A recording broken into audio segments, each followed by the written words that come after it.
Hola, bienvenidos a una clase virtual de la filosofía de Kant. Vamos a empezar por la epistemología, como hacen todos los filósofos modernos. Es decir, que el problema fundamental de la filosofía moderna no es ir directamente a hacer una teoría de la realidad, tampoco es ir directamente a hacer una teoría de la felicidad o del bien, sino ir directamente primero a una teoría del conocimiento, es decir, a una epistemología. Por tanto, vamos a empezar la filosofía de Kant, como la de todo filósofo moderno, con su visión de la epistemología. Lo que voy a hacer para que la clase resulte más ordenada y que ustedes tengan una referencia mientras la estoy dando, es ir leyendo más o menos los apuntes que pondré en EVA-GD y que se titulan Immanuel Kant, problemas, resumen de su filosofía crítica. La importancia fundamental de Immanuel Kant en la historia de la filosofía se debe sobre todo a que él va a intentar realizar una síntesis, es decir, una especie de fusión entre dos tendencias de la filosofía moderna, que las dos, como ya hemos dicho, buscaban una solución al problema del conocimiento, es decir, hacían primero una epistemología. Pues esas dos corrientes de la filosofía moderna que han triunfado en el momento en que Kant va a escribir sus obras fundamentales, esas dos visiones, que son el racionalismo iniciado por Descartes y que en la época de Kant está representado por Christian Wolff, que es un seguidor de Leibniz, otro alemán, y que había intentado reorganizar toda la teoría racionalista de tal manera que no quedara ningún hueco en ella, digamos, es decir, completarla absolutamente, aquello que el árbol famoso del conocimiento que Descartes había propuesto como objetivo y que él mismo no pudo realizar porque, como sabemos, murió prematuramente en Suecia debido a que le obligaban a levantarse temprano, lo cual me toca muy de cerca porque hay personas que deberían tener, en fin, hay personas y hay vampiros, entonces yo creo que hay personas que deberían tener la posibilidad de trabajar a horas tardías en lugar de convertir su vida en algo completamente contrario a la naturaleza de esa persona.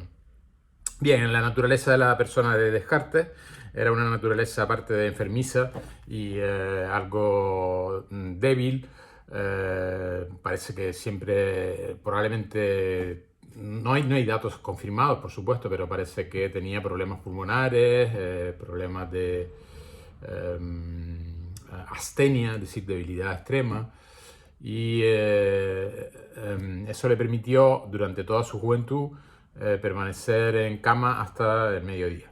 Una de las razones por las cuales más envidio a Descartes. Bien, pues esa teoría racionalista de Descartes que intentaba fundamentar una metafísica que acaba hablando incluso de la existencia de Dios y creyendo que ha demostrado fehacientemente la existencia de Dios y que por lo tanto no debería temer el ser perseguido por la Iglesia, pues no la puede terminar su metafísica debido a la muerte prematura. Bien, por un lado tenemos entonces a Descartes con su teoría racionalista dentro del idealismo moderno, y por otro lado tenemos a Hume, David Hume, que es un filósofo escocés,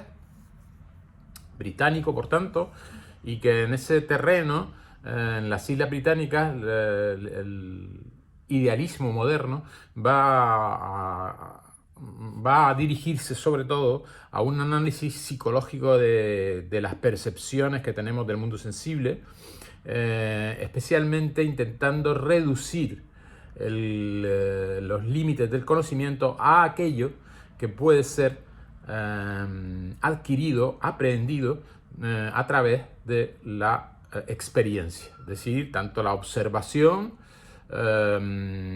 como, digamos, los cálculos experimentales en situaciones un poco artificiales, como las que construye, por ejemplo, Galileo, para demostrar el principio de inercia u otros parecidos, ¿no? No digamos para demostrar, como lo mismo que hace Newton, pues para demostrar la gran teoría, el gran paradigma que romperá definitivamente con la visión aristotélica geocéntrica y geoestática, la gran teoría que se llama Principios de Filosofía Natural, escrita por Newton, Isaac Newton, cuya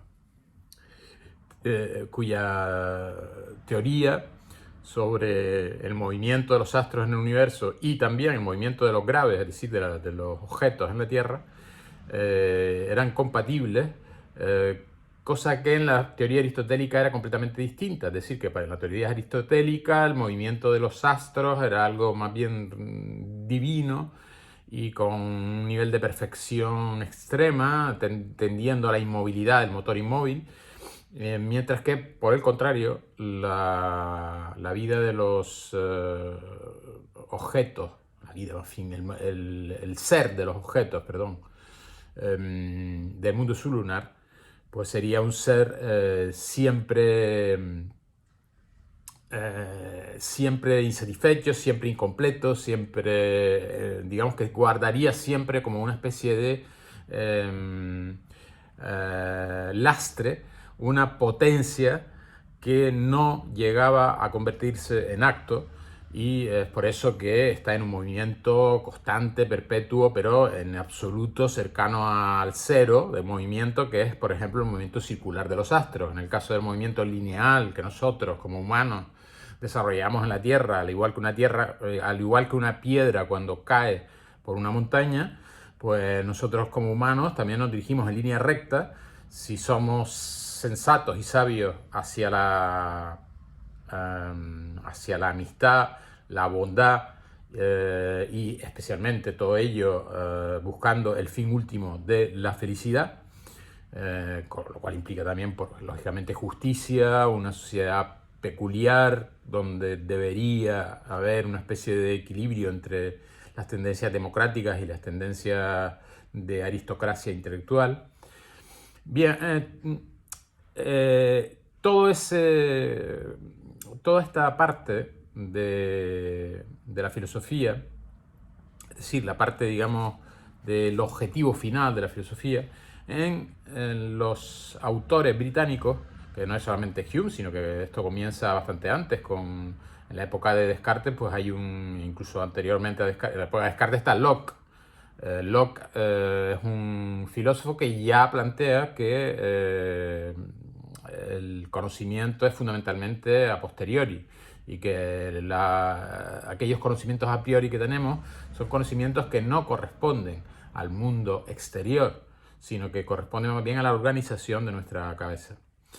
Eso, por ejemplo, aparece en una cita que yo les puse como alumnos de Baichibac el año pasado, una cita del libro El nombre de la rosa, de Umberto Eco, cuando dice su alumno, le dice, entonces hay su alumno Atzo de Melk, que es el que cuenta la historia, le dice a Guillaume de Baskerville, a Guillermo de Baskerville, que es el franciscano con una capacidad lógica y, digamos que, introductor de las tendencias de la filosofía moderna en la época medieval, porque todo esto fue una transición lenta, aunque digamos que Descartes hace una especie de ruptura, pero ya Descartes está, digamos, absorbiendo toda esa problemática desarrollada al final de la época medieval, ¿no? Bueno, pues Umberto Eco decía, en El nombre de la rosa, hace que el discípulo de Guillermo, Atzo, diga, o sea, que hay un orden en el mundo.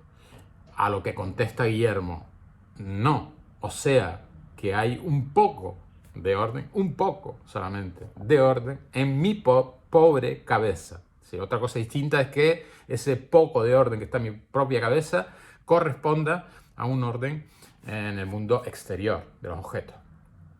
Bien, Así que tenemos por un lado a Descartes, que va a acabar intentando demostrar a Dios como si fuera un principio a priori, en el cual no se trata de creer o no creer, sino que si uno utiliza la razón tiene que aceptar.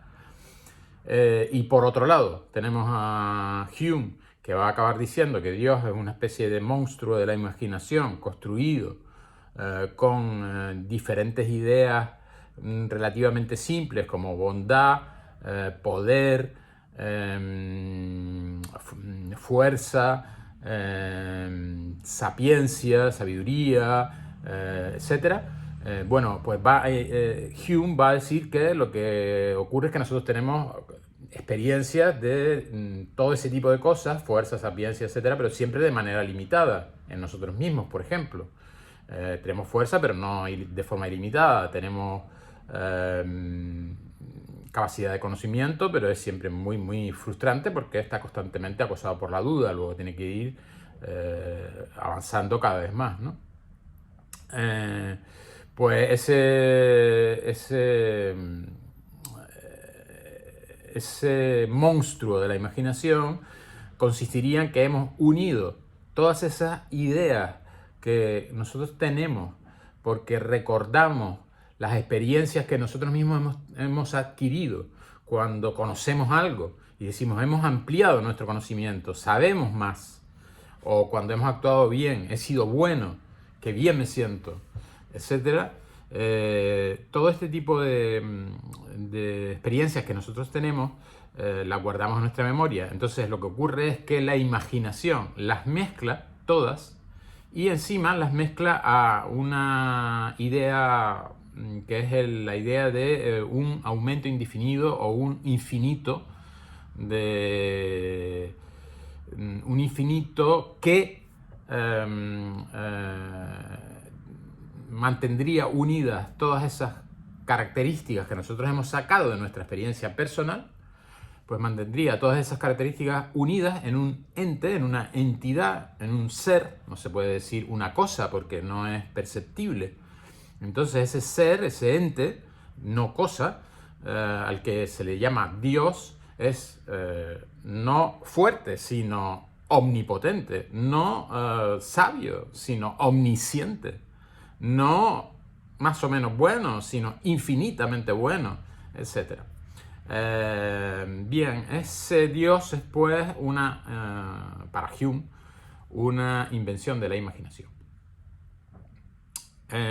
Lo que he hecho hasta ahora, la verdad me he desviado bastante del texto, como suele ocurrirme, es más bien una visión general del contexto y por tanto es útil para establecer y entender sobre todo las relaciones de Kant con Descartes y con Hume, pues, que son las que se preguntan en el examen de Lavaux. Pues lo que he hecho, digo, es más bien me he perdido un poco en esto de aclarar cuál es el objetivo inicial, aunque no final, pero sí inicial, de la filosofía para Kant.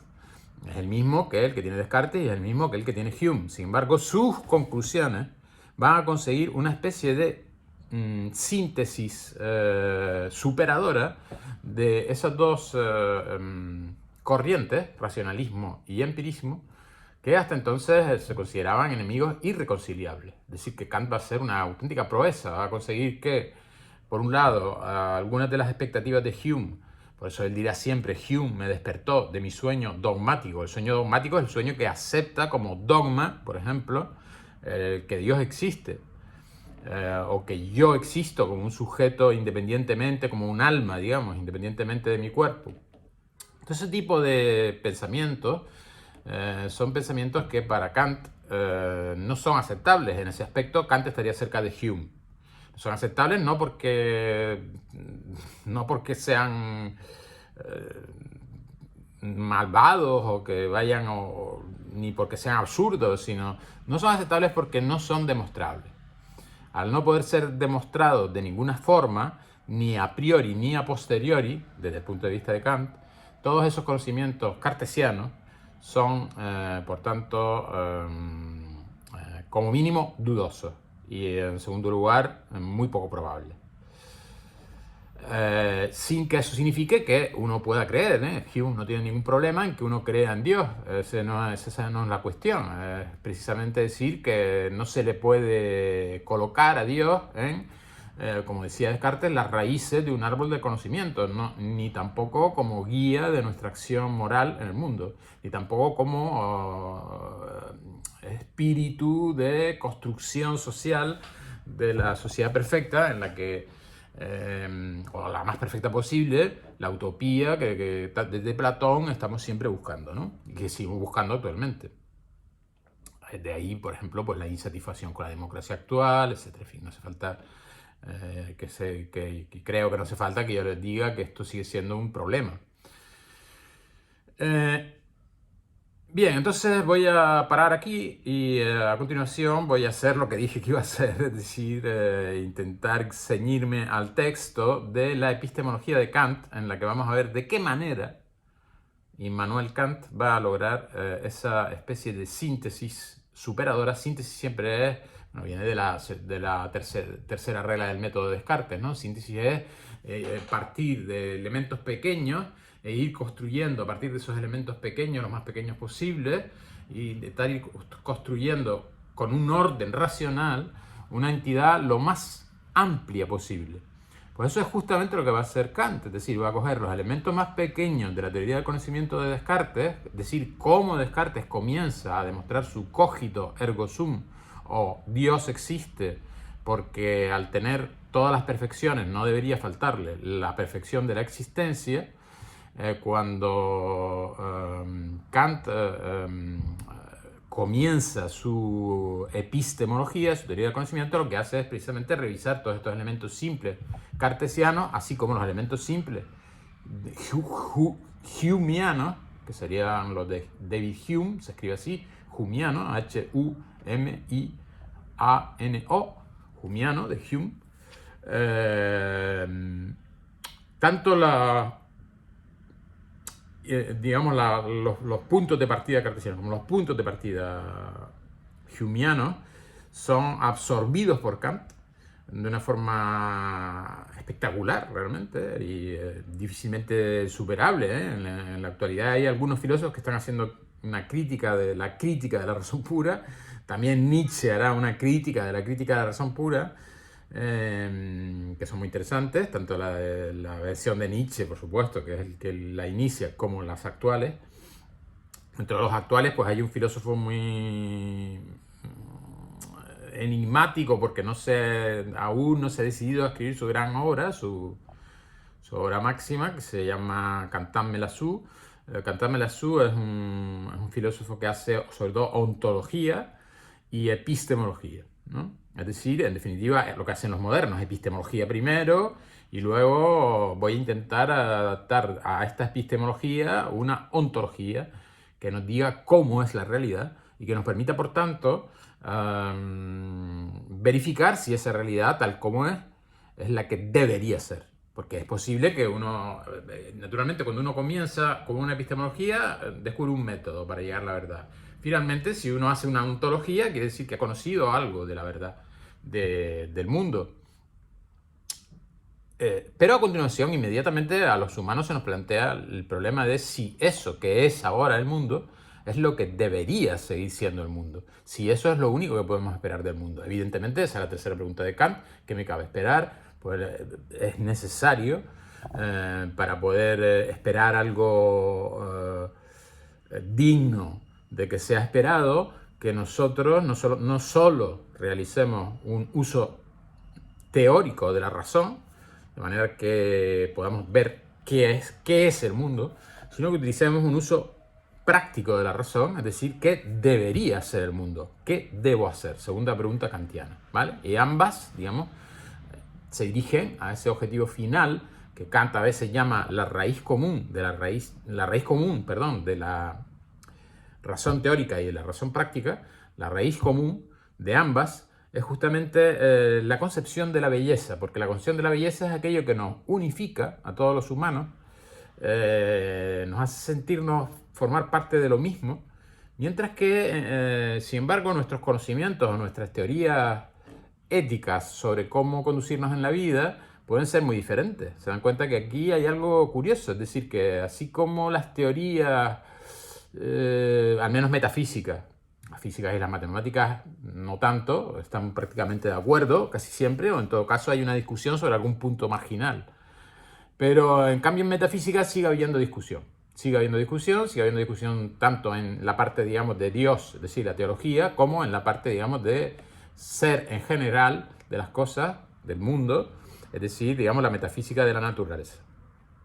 Bien, pues veremos cómo Kant va a conseguir esa extraordinaria proeza, ¿vale? De unificar las aportaciones de Descartes, de René Descartes del siglo XVII y de David Hume, perdón, del siglo XVIII, que son, digamos, los dos grandes, bueno, si habláramos en términos de lucha canaria, diríamos los puntales. Yo creo que ya lucha canaria no ve nadie, pero cuando yo la veía así de pequeño, pues me acuerdo que los tipos más potentes de cada equipo se llamaban puntal A, puntal B, puntal C. Bueno, pues aquí Kant es el puntal A, ¿vale? Y Hume podría ser el puntal B y Descartes el puntal C, ¿vale? Digamos, el menos potente, ¿no? Es realmente Hume el que va a obligar a Kant a decir esto que dice Wolff y Leibniz,